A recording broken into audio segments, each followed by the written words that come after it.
Le composé-décomposé d'Albert Legrand. Je ne cacherai pas une science qui m'a été révélée par la grâce de Dieu. Je ne la garderai pas jalousement pour moi seul, de peur d'attirer sa malédiction. Une science tenue secrète, un trésor caché, quelle est leur utilité ? La science que j'ai apprise sans fiction, je vous la transmets sans regret. L'envie ébranle tout. Un homme envieux ne peut être juste devant Dieu. Toute science, toute sagesse vient de Dieu. C'est une simple façon de parler que de dire qu'elle vient de l'Esprit Saint. Nul ne peut dire notre Seigneur Jésus-Christ sans sous-entendre Fils de Dieu le Père par l'opération du Saint-Esprit. De même, cette science de vérité ne peut être séparée de celui qui me l'a communiquée. Je n'ai pas été envoyé vers vous, mais seulement vers ceux qui admirent le Seigneur dans ses œuvres et que Dieu a jugé dignes. Que celui qui a des oreilles pour entendre cette communication divine recueille les secrets qui m'ont été transmis par la grâce de Dieu et qu'il ne les révèle jamais à ceux qui en sont indignes. La nature doit servir de base et de modèle à la science. Aussi l'art travaille d'après la nature autant qu'il peut. Il faut donc que l'artiste observe la nature et opère comme elle opère. Chapitre 1er de la formation des métaux en général par le soufre et le mercure.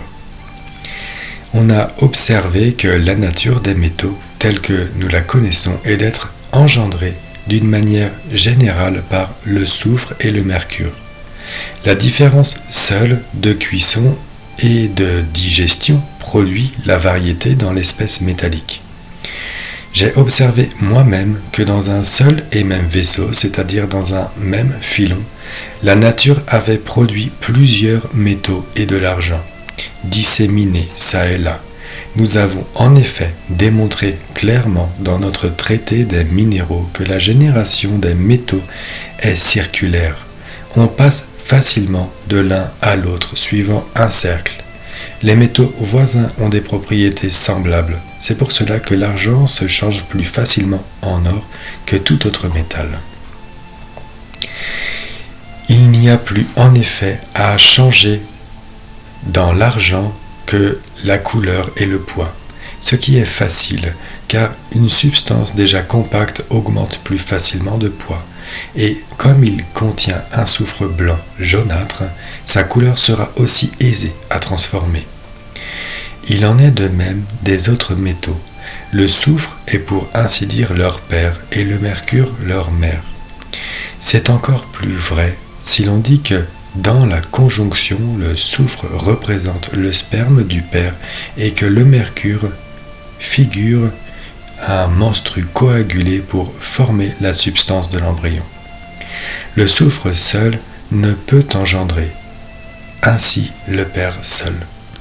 De même que le mâle engendre de sa propre substance mêlée au sang menstruel, de même le soufre engendre avec le mercure, mais seul il ne produit rien. Par cette comparaison, nous voulons faire entendre que l'alchimiste devra enlever d'abord au métal la spécificité que lui a donnée la nature, puis qu'il procède comme la nature a procédé, avec le mercure et le soufre séparés et purifiés, toujours en suivant l'exemple de la nature. Du soufre. Le soufre contient 3 principes humides. Le premier de ces principes est surtout aérien et igné. On le trouve dans les parties extérieures du soufre, à cause même de la grande volatilité de ces éléments, qui s'envolent facilement et consument les corps avec lesquels ils viennent en contact. Le second principe est flegmatique, autrement dit aqueux. Il se trouve immédiatement placé sous le précédent. Le troisième est radical, fixe, adhérent aux parties internes. Celui-là seul est général et on ne peut le séparer des autres sans détruire tout l'édifice. Le premier principe ne résiste pas au feu, étant combustible, il se consume dans le feu et calcine la substance du métal avec lequel on le chauffe. Aussi est-il non seulement inutile, mais encore nuisible au but que nous nous proposons. Le second principe ne fait que mouiller les corps. Il n'engendre pas, il ne peut non plus nous servir. Le troisième est radical, il pénètre toutes les particules de la matière qui lui doit ses propriétés essentielles. Il faut débarrasser le soufre des deux premiers principes pour que la subtilité du troisième puisse nous servir à faire un composé parfait. Le feu n'est autre chose que la vapeur du soufre. La vapeur du soufre bien purifiée et sublimée, blanchie et rend plus compacte. Aussi, les alchimistes habiles ont-ils coutume d'enlever au soufre ces deux principes superflus par des lavages acides, tels que le vinaigre de citron, le lait aigri, le lait de chèvre, l'urine des enfants. Ils le purifient par lixivation, digestion, sublimation. Il faut finalement le rectifier par résolution de façon à n'avoir plus qu'une substance pure contenant la force active, perfectible et prochaine du métal. Nous voilà en possession d'une partie de notre œuvre. De la nature du mercure. Le mercure renferme deux substances superflues, la terre et l'eau. La substance terreuse a quelque chose du soufre. Le feu la rougit. La substance aqueuse a une humidité superflue. On débarrasse facilement le mercure de ses impuretés aqueuses et terreuses par des sublimations et des lavages très acides. La nature le sépare à l'état sec du soufre et le dépouille de sa terre par la chaleur du soleil et des étoiles.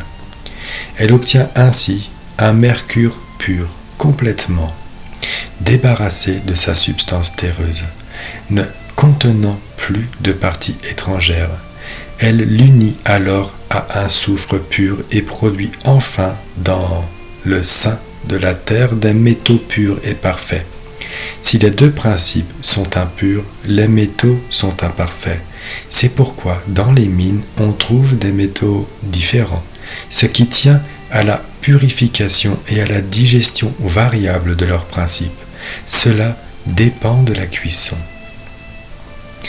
De l'arsenic. L'arsenic est de même nature que le soufre. Tous deux teignent en rouge et en blanc. Mais il y a plus d'humidité dans l'arsenic et sur le feu, il se sublime moins rapidement que le soufre. On sait combien le soufre se sublime vite et comment il consume tous les corps excepté l'or. L'arsenic peut unir son principe sec à celui du soufre. Ils se tempèrent l'un l'autre et une fois unis, on les sépare difficilement. Leur teinture est adoucie par cette union. L'arsenic, dit Geber, contient beaucoup de mercure, aussi peut-il être préparé comme lui. Sachez que l'esprit caché dans le soufre, l'arsenic et l'huile animale est appelé par les philosophes élixir blanc. Il est unique, miscible à la substance ignée de laquelle nous tirons l'élixir rouge. Il s'unit aux métaux fondus, ainsi que nous l'avons expérimenté. Il les purifie non seulement à cause des propriétés précitées, mais encore parce qu'il y a une proportion commune entre ces éléments. Les métaux différent entre eux selon la pureté ou l'impureté de la matière première, c'est-à-dire du soufre et du mercure, et aussi selon le degré du feu qui les a engendrés. Selon les philosophes, l'élixir s'appelle encore médecine, parce qu'on assimile le corps des métaux au corps des animaux. Aussi, disons-nous qu'il y a un esprit caché dans le soufre, l'arsenic et l'huile extraites des substances animales. C'est là l'esprit que nous cherchons, à l'aide duquel nous teindrons tous les corps imparfaits en parfaits. Cet esprit est appelé eau et mercure par les philosophes. Le mercure, dit Geber, est une médecine composée de sec et d'humide. D'humide et de sec. Tu comprends la succession des opérations?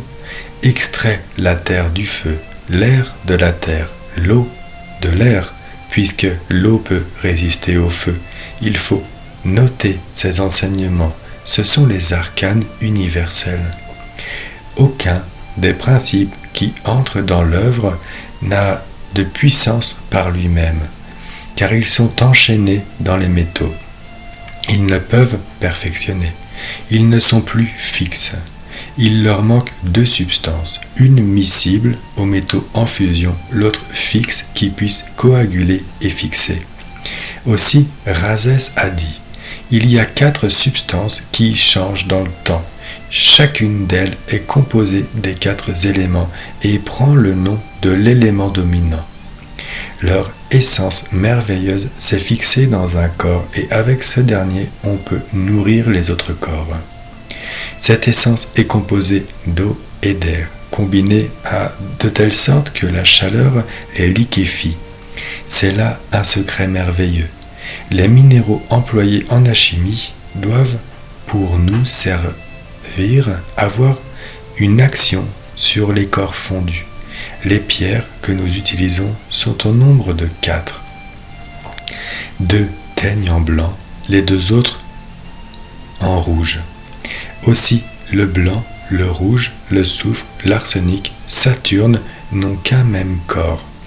Mais en ce seul corps que de choses obscures. Et d'abord, il est sans action sur les métaux imparfaits. Dans le corps imparfait, il y a une eau acide, amère, aigre, nécessaire à notre art, car elle dissout et mortifie les corps, puis les revivifie et les recompose. Rhazès dit dans sa 3e lettre, ceux qui cherchent notre entéléchie demandent d'où proviennent l'amertume aqueuse élémentaire. Nous leur répondrons de l'impureté des métaux, car l'eau contenue dans l'or et l'argent est douce. Elle ne dissout pas, au contraire, elle coagule et fortifie, parce qu'elle ne contient ni acidité ni impureté, comme les corps imparfaits. C'est pourquoi Geber a dit « On calcine et on dissout l'or et l'argent sans utilité, car notre vinaigre se tire de 4 corps imparfaits. » C'est cet esprit mortifiant et dissolvant qui mélange les teintures de tous les corps que nous employons dans l'œuvre. Nous n'avons besoin que de cette eau, peu nous importent les autres esprits. Geber a raison, nous n'avons que faire d'une teinture que le feu altère. Bien au contraire, il faut que le feu lui donne l'excellence et la force pour qu'elle puisse s'allier aux métaux fondus.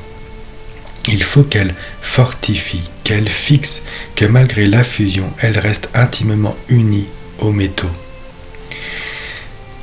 J'ajouterai que des 4 corps imparfaits, on peut tout tirer. Quant à la manière de préparer le soufre, l'arsenic et le mercure, indiqués plus haut, on peut la reporter ici.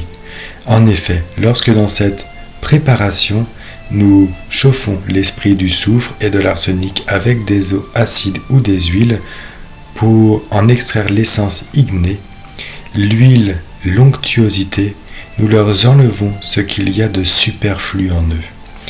Il nous reste la force ignée de l'huile, les seules choses qui nous soient utiles, mais elles sont mêlées à l'eau acide qui nous servait à purifier.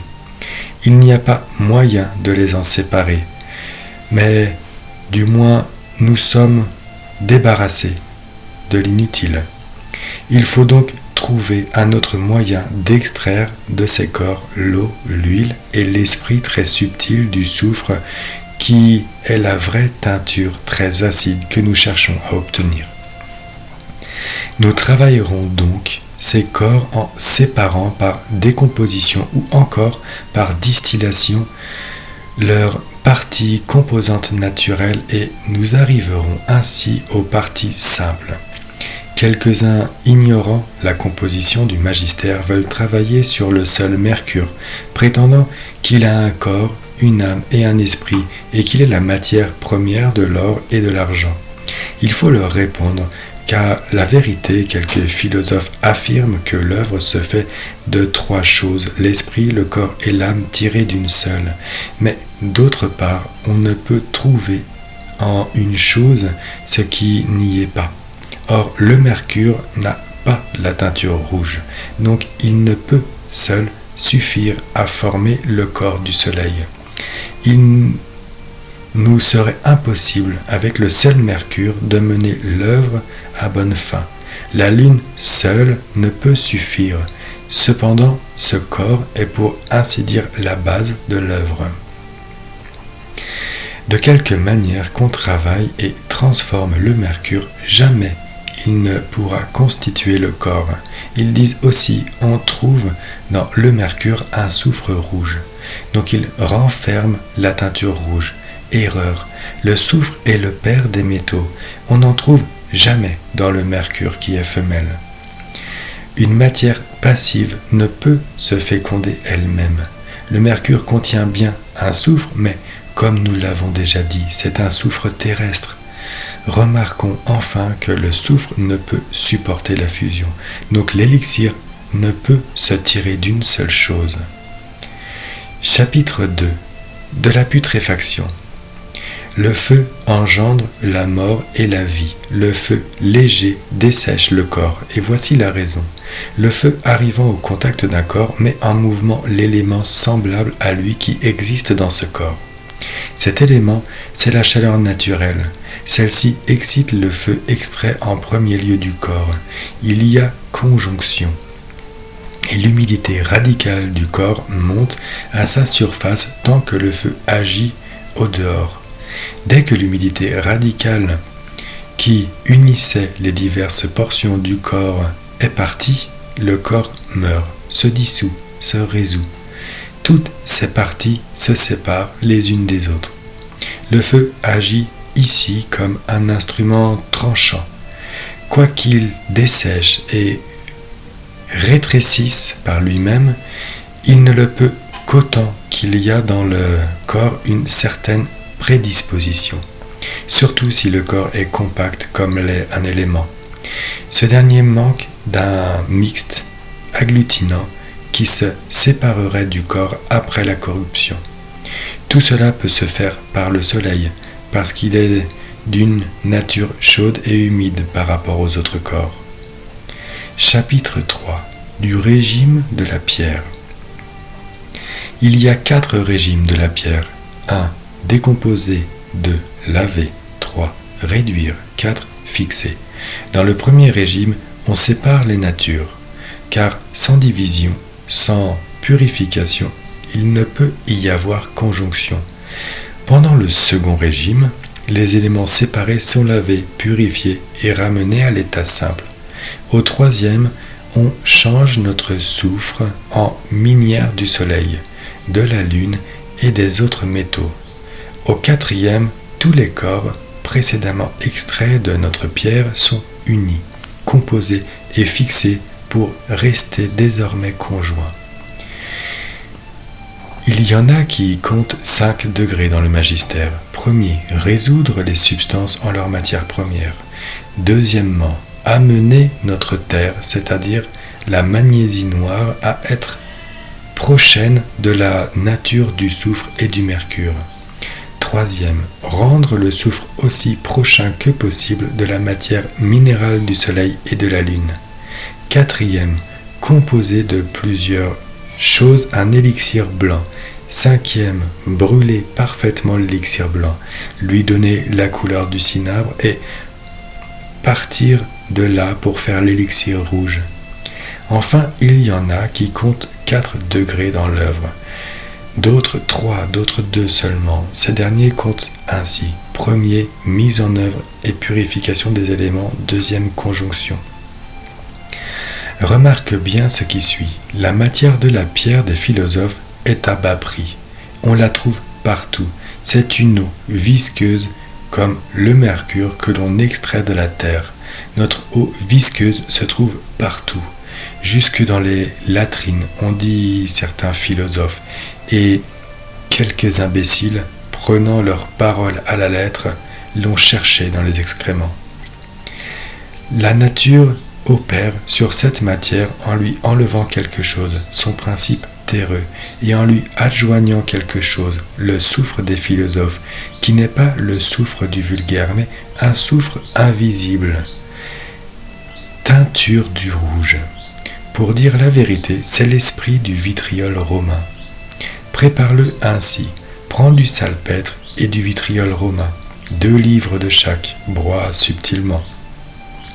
Aristote a donc raison quand il dit en son 4e livre des météores, tous les alchimistes savent que l'on ne peut en aucune façon changer la forme des métaux si on ne les réduit pas auparavant en leur matière première. Ce qui est facile, comme on le verra bientôt.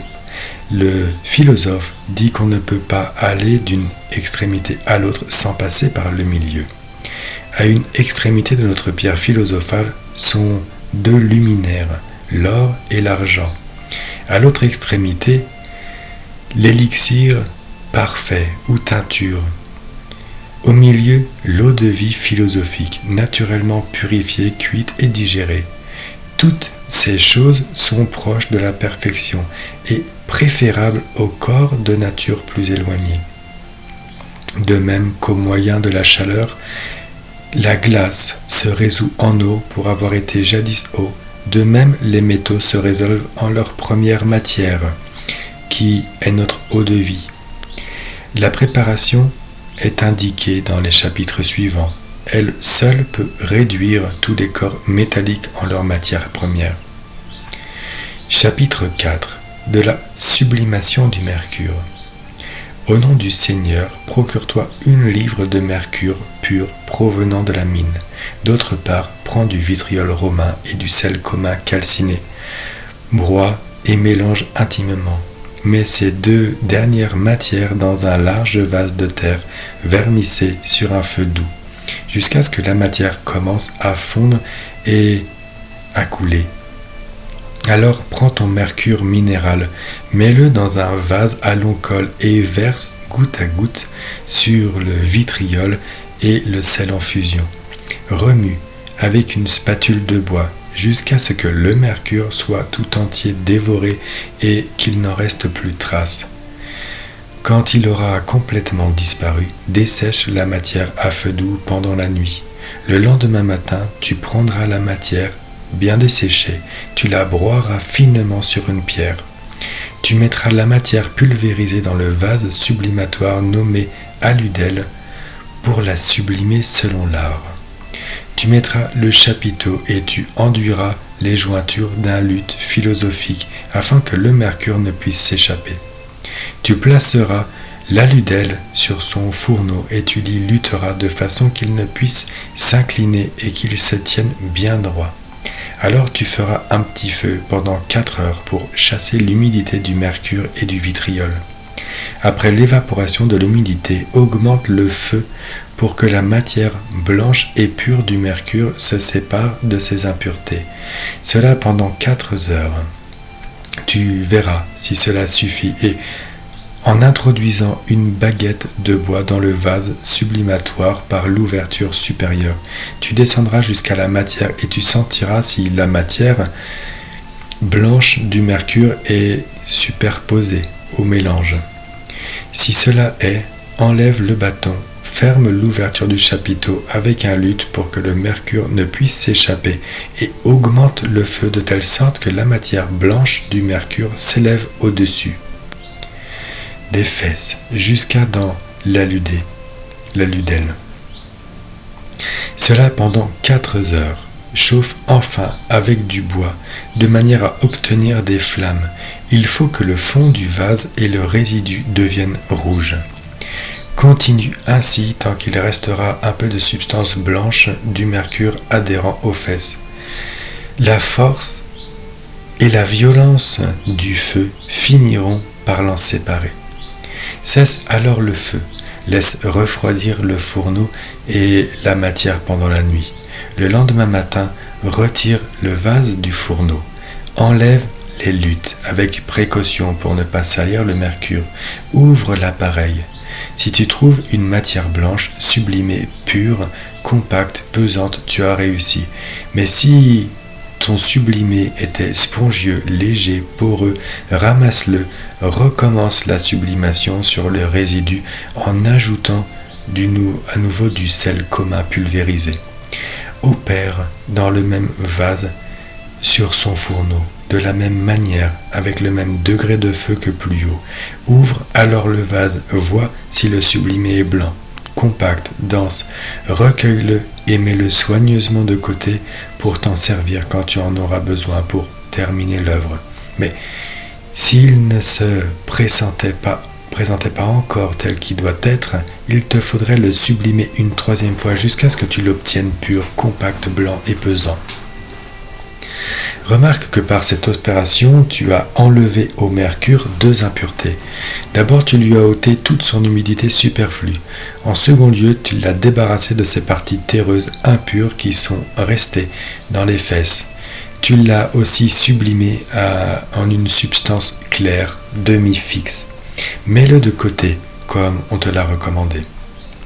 Chapitre 5. De la préparation des eaux, d'où tu tireras l'eau de vie. Prends 2 livres de vitriol romain, 2 livres de salpêtre, 1 livre d'alun calciné. Écrase bien, mélange parfaitement, mets dans un alambic en verre, distille l'eau selon les règles ordinaires en fermant bien les jointures, de peur que les esprits ne s'échappent. Commence par un feu doux, puis chauffe plus fortement, chauffe ensuite avec du bois jusqu'à ce que l'appareil devienne blanc. De telle sorte que tous les esprits se distillent. Alors cesse le feu, laisse le fourneau refroidir, mets soigneusement cette eau de côté, car c'est le dissolvant de la lune. Conserve-la pour l'œuvre. Elle dissout l'argent et le sépare de l'or. Elle calcine le mercure et le crocus de Mars. Elle communique à la peau de l'homme une coloration brune qui s'en va difficilement. C'est l'eau prime des philosophes. Elle est parfaite au premier degré. Tu prépareras 3 livres de cette eau.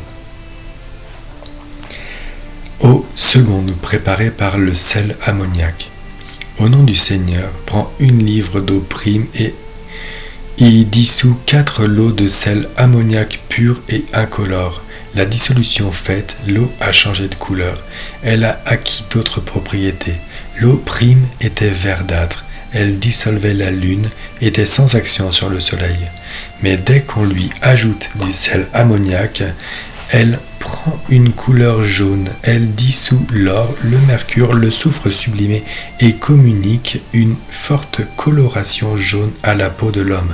Conserve précieusement cette eau, car elle nous servira dans la suite. Eau tierce, préparée au moyen du mercure sublimé. Prends 1 livre d'eau seconde et 11 lots de mercure sublimé par le vitriol romain et le sel. Bien préparé et bien pur. Tu verseras peu à peu le mercure dans l'eau seconde, puis tu scelleras l'orifice de la fiole, de peur que l'esprit du mercure ne s'échappe. Tu placeras la fiole sur des cendres tièdes. L'eau commencera aussitôt à agir sur le mercure, le dissolvant et l'incorporant. Tu laisseras la fiole sur les cendres chaudes. Il ne devra pas rester un excès d'eau et il faudra que le mercure sublimé se dissolve entièrement. L'eau agit par imbibition sur le mercure jusqu'à ce qu'elle l'ait dissous. Si l'eau n'a pu dissoudre tout le mercure, tu prendras ce qui reste au fond de la fiole, tu le dessécheras à feu lent, tu pulvériseras et tu le dissoudras dans une nouvelle quantité d'eau seconde. Tu recommenceras cette opération jusqu'à ce que tout le mercure sublimé se soit dissous dans l'eau. Tu réuniras en une seule toutes ces solutions dans un vase de terre bien propre dont tu fermeras parfaitement l'orifice avec de la cire. Mets soigneusement de côté, car c'est là notre eau tierce, philosophique, épaisse, parfaite au 3e degré. C'est la mer de l'eau de vie qui réduit tous les corps en leur matière première. 4. Qui réduit les corps calcinés en leur matière première. Prends de l'eau tierce mercurienne, parfaite au 3e degré, limpide, et mets-la putréfiée dans le ventre du cheval en une fiole à long col propre, bien fermée pendant 14 jours. Laisse fermenter, les impuretés tombent au fond et l'eau passe du jaune au roux. À ce moment, tu retireras la fiole et tu la mettras sur des cendres à un feu très doux. Adapte-y un chapiteau d'alambic avec son récipient. Commence la distillation lentement. Ce qui passe goutte à goutte est notre eau de vie, très limpide, pure, pesante. Lait virginal, vinaigre très aigre. Continue le feu doucement jusqu'à ce que toute l'eau de vie est distillée tranquillement. Cesse alors le feu, laisse le fourneau se refroidir et conserve avec soin ton eau distillée. C'est là notre eau de vie, vinaigre des philosophes, lait virginal qui réduit les corps en leur matière première. On lui a donné une infinité de noms. Voici les propriétés de cette eau. Une goutte déposée sur une lame de cuivre chaude la pénètre aussitôt et y laisse une tache blanche. Jetée sur des charbons, elle émet de la fumée. À l'air, elle se congèle et ressemble à de la glace. Quand on distille cette eau, les gouttes ne passent pas en suivant toutes le même chemin, mais les unes passent ici, les autres là. Elle n'agit pas sur les métaux comme l'eau forte, corrosive qui les dissout, mais elle réduit en mercure tous les corps qu'elle baigne, ainsi que tu le verras plus loin. Après la putréfaction, la distillation, la clarification, elle est pure et plus parfaite, débarrassée de tout principe sulfureux, igné et corrosif. Ce n'est pas une eau qui ronge, elle ne dissout pas les corps, elle les réduit en mercure. Elle doit cette propriété au mercure primitivement dissous et purifié au 3e degré de la perfection. Elle ne contient plus ni fesses ni impuretés terreuses. La dernière distillation les a séparées. Les impuretés noires sont restées au fond de l'alambic. La couleur de cette eau est bleue, limpide, rousse. Mets-la de côté, car elle réduit tous les corps calcinés et pourris en leur matière première radicale ou mercurielle. Lorsque tu voudras, avec cette eau, réduire les corps calcinés, prépare ainsi les corps. Prends un marque du corps que tu voudras, soleil ou lune. Lime-le doucement. Pulvérise bien cette limaille sur une pierre avec du sel commun préparé. Sépare le sel en le dissolvant dans l'eau chaude. La chaux pulvérisée retombera au fond du liquide. Décante, sèche la chaux, imbibe-la 3 fois d'huile de tartre, en laissant chaque fois la chaux absorber toute l'huile. Mets ensuite la chaux dans une petite fiole, verse par-dessus l'huile de tartre de façon que le liquide ait une épaisseur de 2 doigts. Ferme alors la fiole, mets-la putréfiée au ventre du cheval pendant 8 jours, puis prends la fiole, décante l'huile et dessèche la chaux. Ceci fait, mets la chaux dans un poids égal de notre eau de vie. Ferme la fiole et laisse digérer à un feu très doux jusqu'à ce que toute la chaux soit convertie en mercure. Décante alors l'eau avec précaution, recueille le mercure corporel, mets-le en un vase de verre, purifie-le avec de l'eau et du sel commun, dessèche selon les règles, mets-en un linge fin et exprime-le en gouttelettes. S'il passe tout entier, c'est bien. S'il reste quelques portions du corps amalgamé, venant de ce que la dissolution n'a pas été complète, mets ce résidu dans une nouvelle quantité d'eau bénite. Sache que la distillation de l'eau doit se faire au bain-marie. Pour l'air et le feu, on distillera sur les cendres chaudes. L'eau doit être tirée de la substance humide et non d'ailleurs. L'air et le feu doivent être extraits de la substance sèche et non d'ailleurs. Propriété de ce mercure. Il est moins mobile, il court moins vite que l'autre mercure, il laisse des traces de son corps fixe au feu. Une goutte placée sur une lame chauffée au rouge laisse un résidu. Multiplication du mercure philosophique. Lorsque tu auras ton mercure philosophique, prends-en 2 parties et une partie de la limaille mentionnée plus haut. Fais un amalgame en broyant le tout ensemble jusqu'à union parfaite. Mets cet amalgame dans une fiole, ferme bien l'orifice et place sur des cendres à feu tempéré. Tout se résoudra en mercure. Tu pourras ainsi l'augmenter à l'infini, car la somme de volatile dépassant toujours la somme de fixe l'augmente indéfiniment en lui communiquant sa propre nature et il y en aura toujours assez.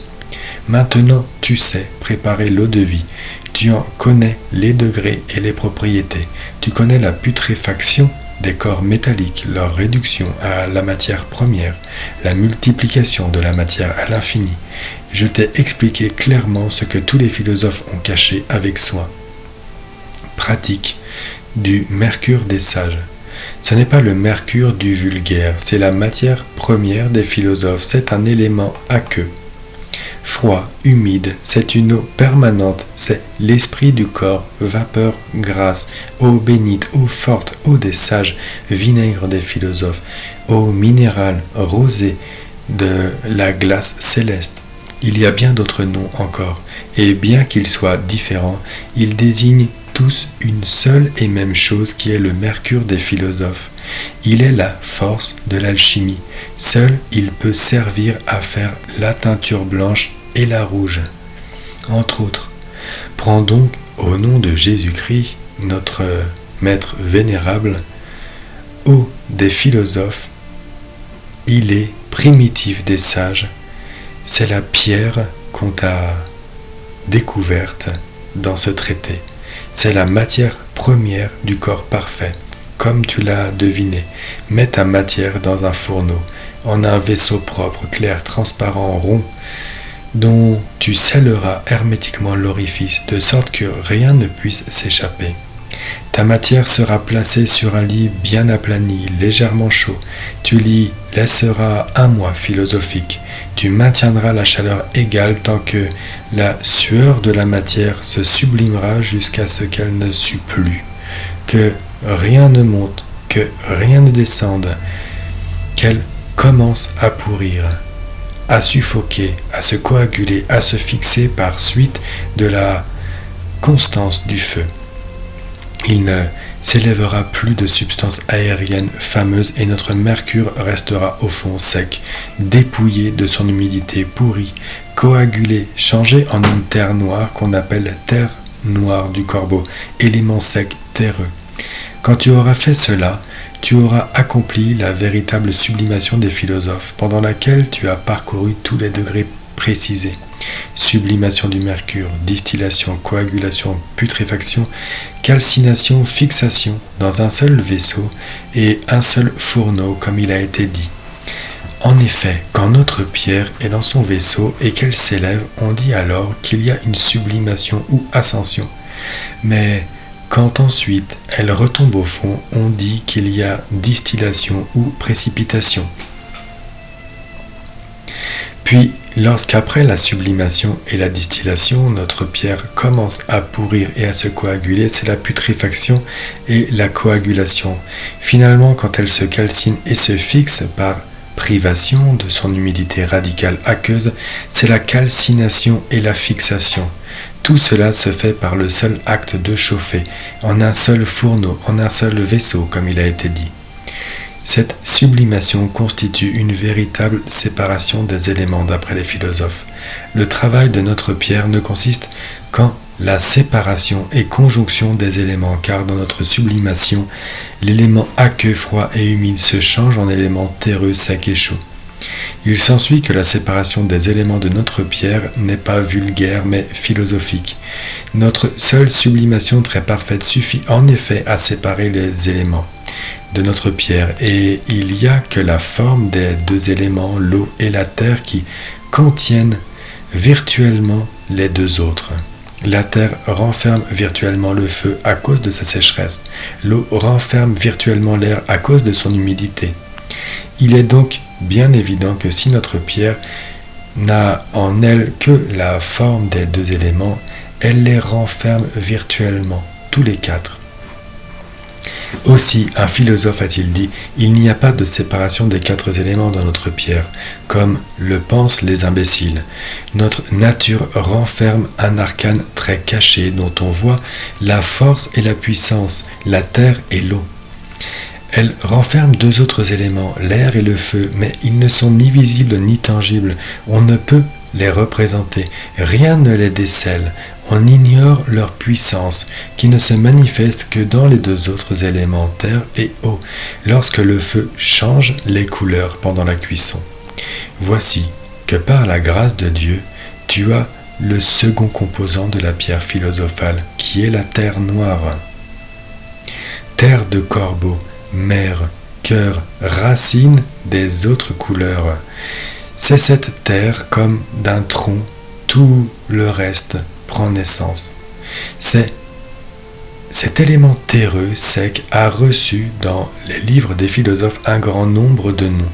On l'appelle encore l'aton immonde, résidu noir, airain des philosophes, numus, soufre noir, mâle, époux, entre autres.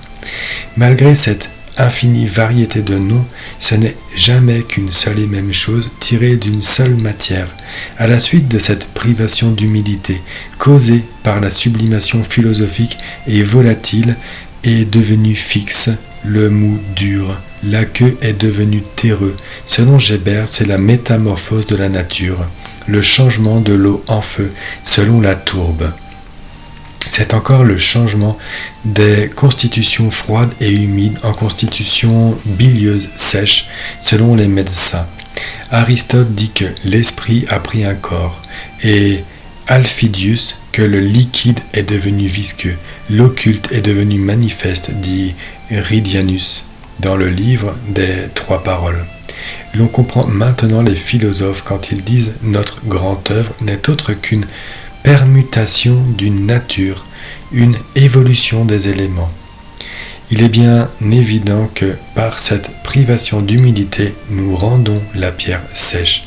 Le volatile devient fixe, l'esprit devient corporel, le liquide devient solide, le feu se change en eau, l'air en terre. Nous avons ainsi changé les vraies natures suivant un certain ordre.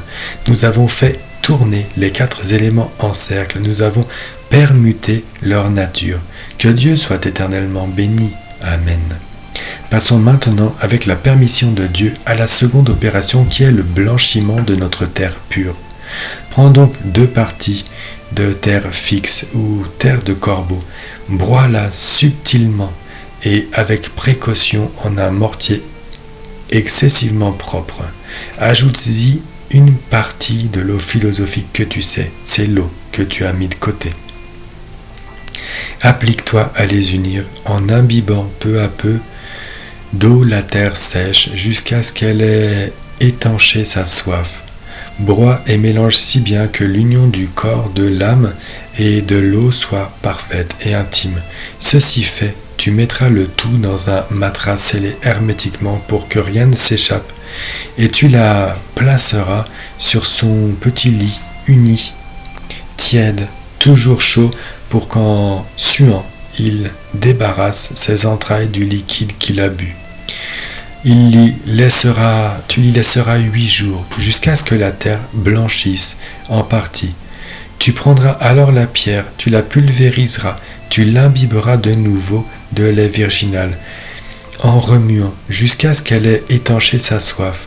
Tu les remettras dans la fiole sur son petit lit tiède pour qu'elle se dessèche en suant, comme ci-dessus. Tu recommenceras 4 fois cette opération en suivant le même ordre, imbibition de la terre par l'eau jusqu'à union parfaite.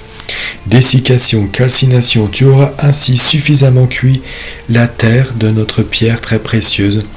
En suivant cet ordre, cuisson, pulvérisation, imbibition par l'eau, dessiccation, calcination, tu as suffisamment purifié la terre de corbeau, la terre noire et fétide. Tu l'as conduite à la blancheur par la puissance du feu, de la chaleur et de l'eau blanchissante. Recueille la terre blanche et mets-la soigneusement de côté, car c'est un bien précieux, c'est la terre foliée blanche. soufre blanc, magnésie blanche, etc. Maurien parle d'elle lorsqu'il dit « Mettez pourrir cette terre avec son eau pour qu'elle se purifie et avec l'aide de Dieu, vous terminerez le magistère. » Hermès dit de même que l'azote lave le laiton et lui enlève toutes ses impuretés. Dans cette dernière opération, nous avons reproduit la véritable conjonction des éléments, car l'eau s'est unie à la terre, l'air au feu, c'est l'union de l'homme et de la femme, du mâle et de la femelle, de l'or et de l'argent, du soufre sec et de l'eau céleste impure. Il y a eu aussi résurrection des corps morts. C'est pourquoi le philosophe a dit que ceux qui ne savent pas tuer et ressusciter abandonnent l'art, et ailleurs, ceux qui savent tuer et ressusciter profiteront dans notre science. Celui-là sera le prince de l'art qui saura faire ces deux choses. Un autre philosophe a dit « Notre terre sèche ne portera aucun fruit si elle n'est profondément imbibée en son eau de pluie. Notre terre sèche a une grande soif. Lorsqu'elle a commencé à boire, elle boit jusqu'à la lie. » Un autre a dit « Notre terre boit l'eau fécondante qu'elle attendait. Elle étanche sa soif, puis elle produit des centaines de fruits. » On trouve bien d'autres passages semblables dans les livres des philosophes, mais ils sont sous forme de paraboles, pour que les méchants ne puissent les entendre. Par la grâce de Dieu, tu possèdes maintenant notre terre blanche, foliée, toute prête à subir la fermentation qui lui donnera le souffle.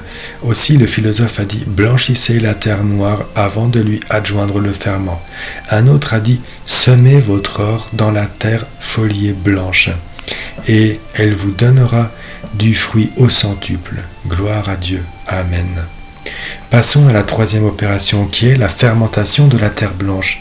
Il nous faut animer le corps mort et le ressusciter pour multiplier sa puissance à l'infini et le faire passer à l'état d'élixir au blanc, qui change le mercure en lune parfait et véritable.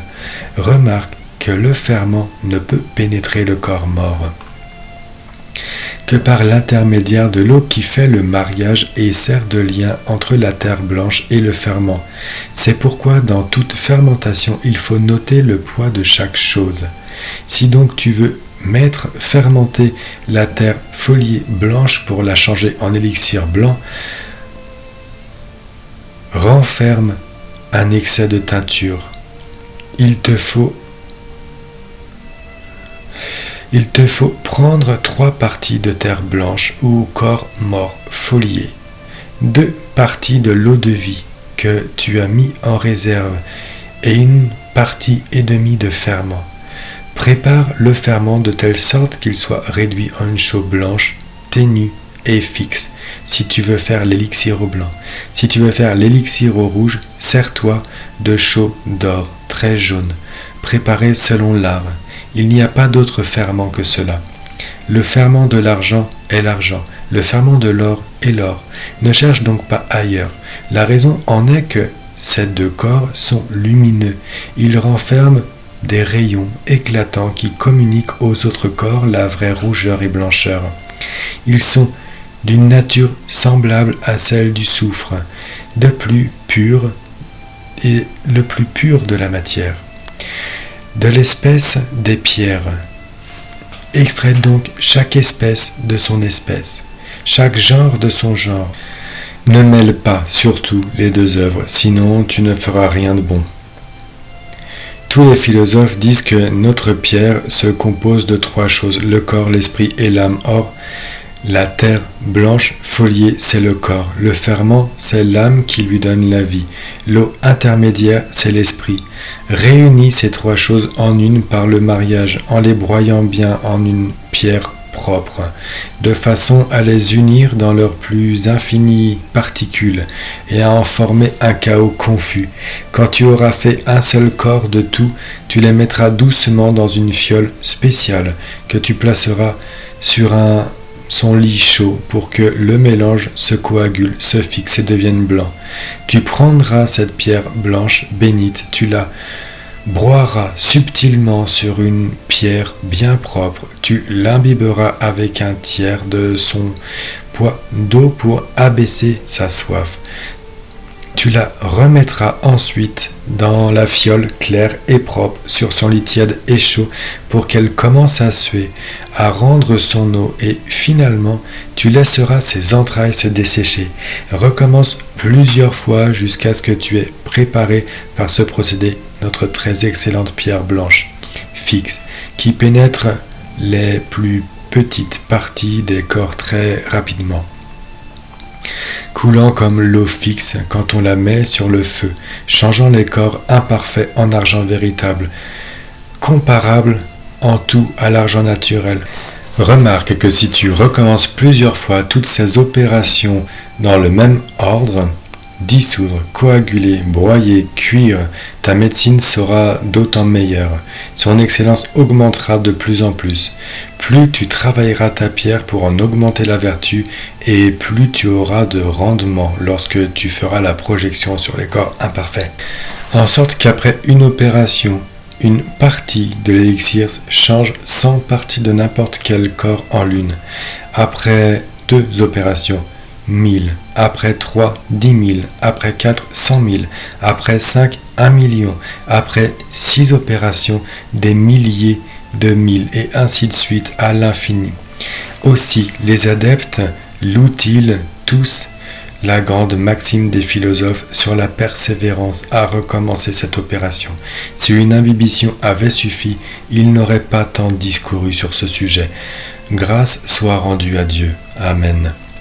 Si tu désires changer cette pierre glorieuse, ce roi blanc qui transmute et teint le mercure et tous les corps imparfaits en vraie lune, si tu désires, dis-je, la changer en pierre rouge qui transmute et teigne le mercure, la lune et les autres métaux en vrai soleil opèrent ainsi. Prends la pierre blanche et divise-la en 2 parties. Tu augmenteras l'une à l'état d'élixir blanc, avec son eau blanche, comme il a été dit plus haut, en sorte que tu en auras indéfiniment. Tu mettras l'autre dans le nouveau lit des philosophes, net, propre, transparent, sphérique, et tu placeras le tout dans le fourneau de digestion. Tu augmenteras le feu jusqu'à ce que par sa force et sa puissance, la matière soit changée en une pierre très rouge, que les philosophes appellent sang, or pourpre, corail rouge, soufre rouge. Lorsque tu verras cette couleur telle que le rouge soit aussi brillant que le crocus sec calciné, alors prends joyeusement le roi, mets-le précisément de côté. Si tu veux le changer en teinture du très puissant élixir rouge, transmutant et teignant le mercure, la lune et tout autre métal imparfait en soleil très véritable, mets-en fermenté 3 parties avec 1 partie et demie d'or très pur à l'état de chaud, ténu et bien jaune, et 2 parties d'eau solidifiée. Fais-en un mélange parfait selon les règles de l'art, jusqu'à ce que plus rien ne puisse être distingué de ses composants. Remets dans la fiole sur un feu qui mûrisse, pour lui donner la perfection. Dès qu'apparaîtra la vraie pierre sanguine rouge, tu adjoindras graduellement de l'eau solide. Tu augmenteras peu à peu le feu de digestion. Tu accroîtras ta perfection en recommençant l'opération. Il faut chaque fois ajouter de l'eau solide que tu as gardée, qui convient à sa nature. Elle multiplie sa puissance à l'infini sans rien changer de son essence.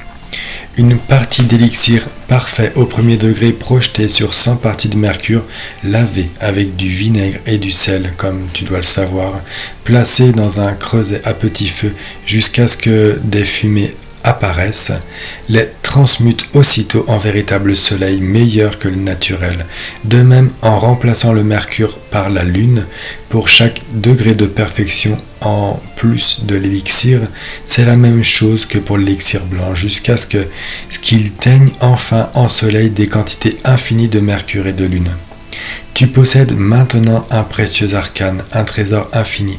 C'est pourquoi les philosophes disent « Notre pierre a 3 couleurs. Elle est noire au commencement, blanche au milieu, rouge à la fin. » Un philosophe a dit « La chaleur, agissant d'abord sur l'humide, engendre la noirceur. Son action sur le sec engendre la blancheur, et sur la blancheur engendre la rougeur. Car la blancheur n'est autre chose que la privation complète de noirceur. Le blanc fortement cendré par la force du feu engendre le rouge. Vous tous, chercheurs qui travaillez l'art, a dit un autre sage, lorsque vous verrez apparaître le blanc dans le vaisseau, sachez que le rouge est caché dans le blanc. Il vous faut l'extraire et pour cela chauffer fortement jusqu'à l'apparition du rouge. Maintenant, rendons grâce à Dieu sublime et glorieux, souverain de la nature, qui a créé cette substance et lui a donné une propriété qui ne se retrouve dans aucun autre corps. C'est elle qui, mise sur le feu, engage le combat avec celui-ci et lui résiste vaillamment. Tous les autres corps s'enfuient ou sont exterminés par le feu. Recueillez mes paroles, notez combien elles renferment de mystères, car dans ce court traité, j'ai rassemblé et expliqué ce qu'il y a de plus secret dans l'alchimie. Tout y est dit, simplement et clairement, je n'ai rien omis, tout s'y trouve brièvement indiqué, et je prends Dieu à témoin que, dans les livres des philosophes, on ne peut rien trouver de meilleur que ce que je vous ai dit. Aussi, je t'en prie, ne confie ce traité à personne, ne le laisse pas tomber entre des mains impies, car il renferme les secrets des philosophes de tous les siècles. Une telle quantité de perles précieuses ne doit pas être jetée aux pourceaux et aux indignes. Si cependant cela arrivait, je prie alors Dieu Tout-Puissant que tu ne parviennes jamais à terminer cette œuvre divine. Béni soit Dieu, un en 3 personnes.